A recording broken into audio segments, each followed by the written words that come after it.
নমস্কাৰ আপুনি আপোনাৰ জীৱনটোক যি চকুৰে নেচাওক কিয় এনে কিছু ঘটনা আমাৰ জীৱনত সংঘটিত হ'বই যিবিলাক অপ্ৰিয় হ'লেও সত্য আৰু কোনো ব্যক্তি এনে ধৰণৰ অপ্ৰিয় সত্যৰ পৰা নিজৰ জীৱনত সাৰি যাব নোৱাৰে জীৱনৰ যিকোনো অংশত যিকোনো ভাগত আমি এনে ধৰণৰ অপ্ৰীতিকৰ বা অপ্ৰিয় সত্যৰ পৰিস্থিতিৰ সৈতে মুখামুখি হ'মেই কিন্তু এতিয়া আটাইতকৈ ডাঙৰ কথা হ'ল যে আমাৰ যিবিলাক অপ্ৰিয় সত্য যিবিলাক কথা কৈছোঁ এনে ধৰণৰ ঘটনা আমাৰ জীৱনত সংঘটিত হ'বই যিবিলাক কটু সত্য বা অপ্ৰিয় সত্য বুলি আমি ক'ব পাৰোঁ সেইবিলাক ক্ষেত্ৰত আমি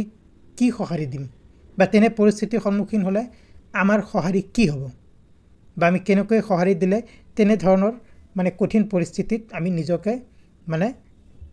এডজাষ্ট কৰি ল'ব পাৰিম নিজকে চম্ভালাই ল'ব পাৰিম সেইখিনি কথাকে আজিৰ ভিডিঅ'ত আমি আলোচনা কৰিবলৈ ওলাইছোঁ আচ্ছা প্ৰথম কথা হ'ল সকলোৱে আপোনাক ভাল নাপায় এইখিনি কথা কিন্তু আপুনি মনত ৰাখিবই লাগিব আপুনি মানুহজন যিমানেই ভাল নহওক কিয় যিমানেই দয়ালু নহওক কিয় যিমানেই উদাৰ নহওক যিমানেই আপোনাৰ টেলেণ্ট নাথাকক কিয় আপোনাক ভাল নোপোৱা বা অপছন্দ কৰা বা ভুল বুজা মানুহ সদায় থাকিবই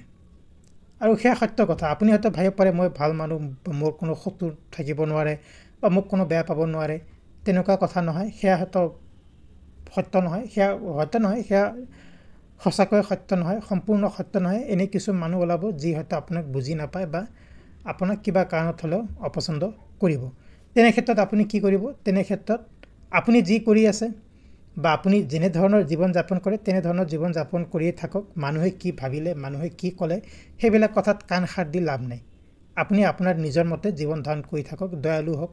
যদি আপুনি উদাৰ হওক প্ৰতিভাশালী হয় ভাল কথা আনে কি কয় কি ভাবে সেইবিলাক কথাত গুৰুত্ব দি লাভ নাই জীৱন ন্যায্য নহয় বা লাইফ ইজ নট ফেয়াৰ ইংৰাজীত ক'বলৈ গ'লে কেতিয়াবা ধৰক কিবা এটা পাবলৈ কিবা এটা আপুনি কঠোৰ পৰিশ্ৰম কৰে কিবা এটা কামত সফল হ'বলৈ কিন্তু আপুনি কঠোৰ পৰিশ্ৰম কৰাৰ পিছতো দেখিব যে আপুনি সেয়া কামত সফল হ'ব নোৱাৰিলে আৰু কেতিয়াবা সেই আপোনাৰ পৰিশ্ৰমতকৈ আপোনাৰ ভাগ্য বা পৰিস্থিতিয়েহে ডাঙৰ ভূমিকা গ্ৰহণ কৰে এতিয়া ধৰক মই কৈছোঁ মই এটা সৰু উদাহৰণ দিছোঁ ধৰক ছাত্ৰ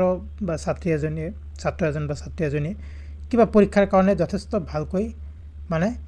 পঢ়া শুনা কৰিছে অধ্যয়ন কৰিছে কিন্তু কিবা কাৰণত ছাত্ৰজন বা ছাত্ৰীজনীৰ বেমাৰ হ'ল আৰু বেমাৰৰ ফলস্বৰূপে পৰীক্ষাত হয় বহিব নোৱাৰিলে বা পৰীক্ষাত ভালকৈ লিখিব নোৱাৰিলে কাৰণ বেমাৰী অৱস্থাত পৰীক্ষা দিলে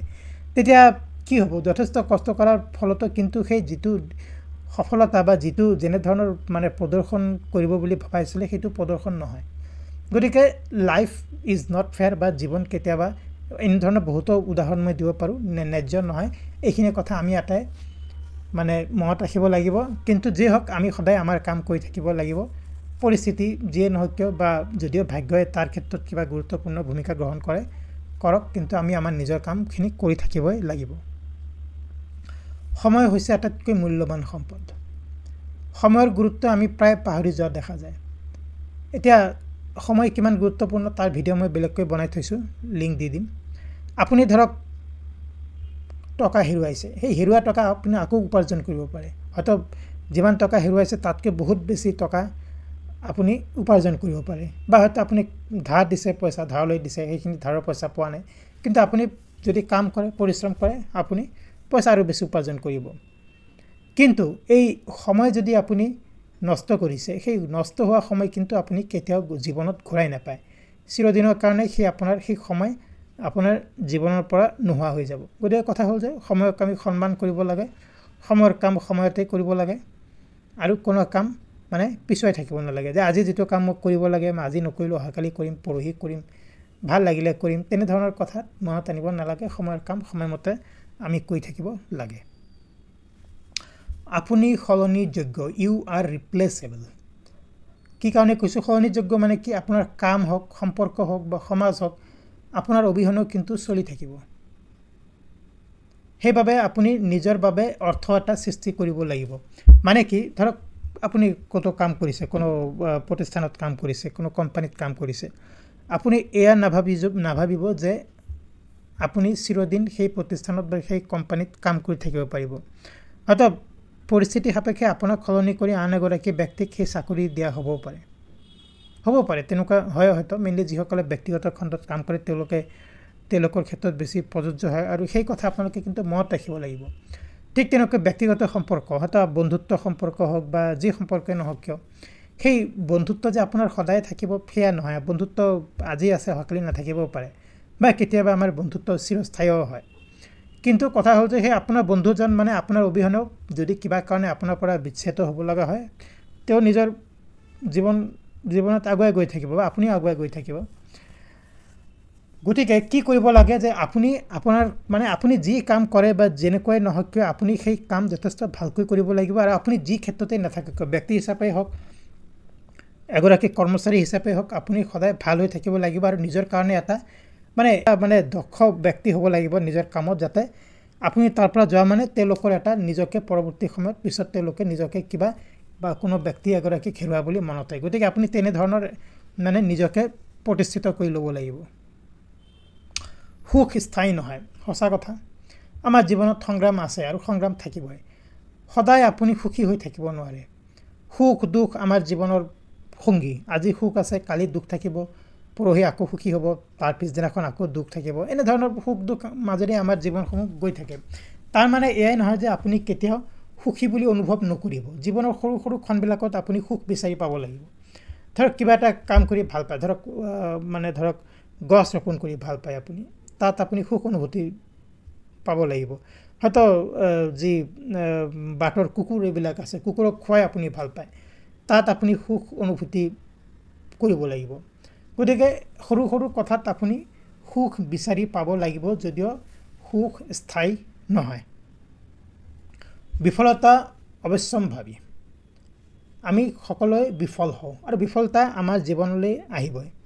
এবাৰ নহয় বহুবাৰ আহিব পাৰে সদায় আমি সফল হ'ম মই ইয়াৰ আগত ছাকচেছ আৰু ফেইলাৰৰ ভিডিঅ' বনাই থৈছোঁ চাই ল'ব সদায় আমি সফল হ'ম সেয়া কথা নহয় আজি সফল অহাকালি বিফল পৰহি আকৌ অসফল তাৰ পিছদিনাখন বিফল তেনেকৈ আমাৰ জীৱন চলি থাকিব এতিয়া কথা হ'ল যে বিফলতা থকা সত্ত্বেও আপুনি তাক কেনেকৈ সঁহাৰি জনাব আপুনি তাক এৰাই চলিব নে আপুনি তাক গ্ৰহণ কৰিব এৰাই চলাটো কিন্তু আচল কথা আচল উদ্দেশ্য নহয় এৰাই চলিলে আপুনি সেই বিফলতাৰ পৰা একো শিকিব নোৱাৰিব আপুনি তাক গ্ৰহণ কৰিব লাগিব যে মই কি কাৰণে বিফল হ'লোঁ এই বিফলতাক মই কেনেকৈ সফলতালৈ ৰূপান্তৰ কৰিব পাৰোঁ এইখিনি কথা কিন্তু আপুনি মনত ৰাখিব লাগিব গতিকে সফলতাৰ এক পদক্ষেপ বুলি ধৰি ল'ব লাগিব যাতে বিফল হোৱাৰ পিছতো আপুনি আপোনাৰ বিফলতা কি কাৰণত হ'ল সেইখিনি শুধৰাই সফল হ'ব পাৰে সৰ্বাধিক লোক নিজক লৈ ব্যস্ত আমাৰ বহুতৰে এটা মানসিকতা থাকে অমুকে কি ভাবিব তমুকে কি ভাবিব অমুকে বেয়া পাব নেকি তমুকে বেয়া পাব নেকি মই এইটো কৰিলে মানে অমুকজনক কিবা ভাল পাব নেকি বেয়া পাব ইত্যাদি বিভিন্ন কথা আমাৰ মনলৈ আহি থাকে এতিয়া চাওক আপুনি কিবা এটা কৰিলে মানে কাকো ক্ষতি নকৰাকৈ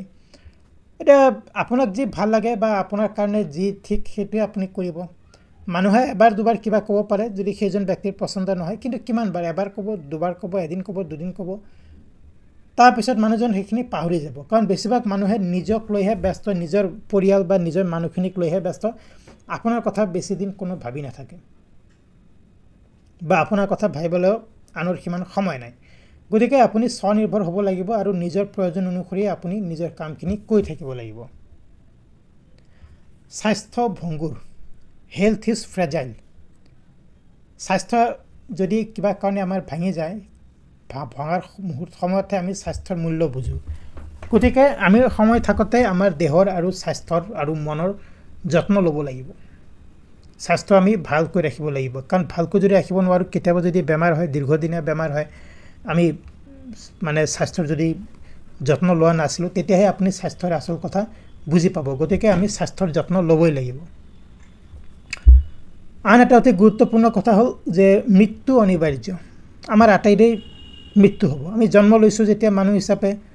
আমি এদিন মৰিবই লাগিব কিন্তু ইয়াৰ কথা অৰ্থ এয়াই নহয় যে আমি সদায় ভয় খাই থাকিব লাগিব যে মই এদিন মৰি যাম মই এতিয়া যি কাম কৰি আছোঁ ইমান কঠোৰ পৰিশ্ৰম কৰি আছোঁ পঢ়ি আছোঁ কাম চাকৰি কৰি আছোঁ পইচা উপাৰ্জন কৰি আছোঁ কিন্তু মই এটা দিন পিছত মৰি যাম সেয়া নহয়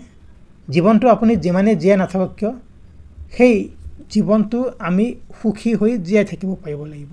কাৰণ আপুনি যিমানে কাম কৰিব যিমানে কঠোৰ পৰিশ্ৰম কৰিব যিমানে আপুনি আপোনাৰ পৰিয়ালক আৰু আপোনাৰ সমাজক আপোনাৰ দেশখনক যিমানেই মানে আপোনাৰ কামৰ দ্বাৰা মানে যিমানে কিবা অৱদান দিব পাৰিব বৰঙণি আগবঢ়াব পাৰিব সিমানে আপুনি জীৱনত সুখী হ'ব পৰিয়ালটোকো যদি আপুনি ভালকৈ ভৰণ পোষণ দিব পাৰে সেই কথাটো আপুনি সুখী হ'ব সেই গতিকে কেতিয়াবা মৰি যাম কেতিয়াবা মৃত্যু হ'ব এইবিলাক কথা সিমান চিন্তা কৰি লাভ নাই আৰু জীৱনটো সম্পূৰ্ণৰূপে আপুনি জীয়াই থাকিব লাগিব প্ৰতিটো ক্ষণ উপভোগ কৰক প্ৰতিটো মুহূৰ্ত উপভোগ কৰক কিবা যদি মানে সফল হৈছে তাক উপভোগ কৰক বিফল হ'লেও মন বেয়া নকৰিব কিবা কামত তাৰ পৰা কিবা এটা শিক্ষা লওক গতিকে তেনেবোৰ ঘটনাৰ মাজতে আমাৰ জীৱন চলি থাকে গতিকে বন্ধুসকল এইখিনি আছিল আজি আলোচনা কৰিবলগীয়া কথা জীৱনৰ কিছু অপ্ৰিয় সত্যৰ বিষয়ে আলোচনা কৰিলোঁ আৰু তেনেবোৰ পৰিস্থিতিত আপোনাৰ সঁহাৰি কি হ'ব যাতে আপুনি জীৱনটোক ভালকৈ উপভোগ কৰিব পাৰে ভিডিঅ'টো যদি ভাল পাইছে প্লিজ লাইক কৰক শ্বেয়াৰ কৰক চেনেলটো যদি ছাবস্ক্ৰাইব কৰা নাই প্লিজ ছাবস্ক্ৰাইব কৰক এনে ধৰণৰ আন এটা গুৰুত্বপূৰ্ণ ভিডিঅ'ত অতি সোনকালেই লগ পাম ধন্যবাদ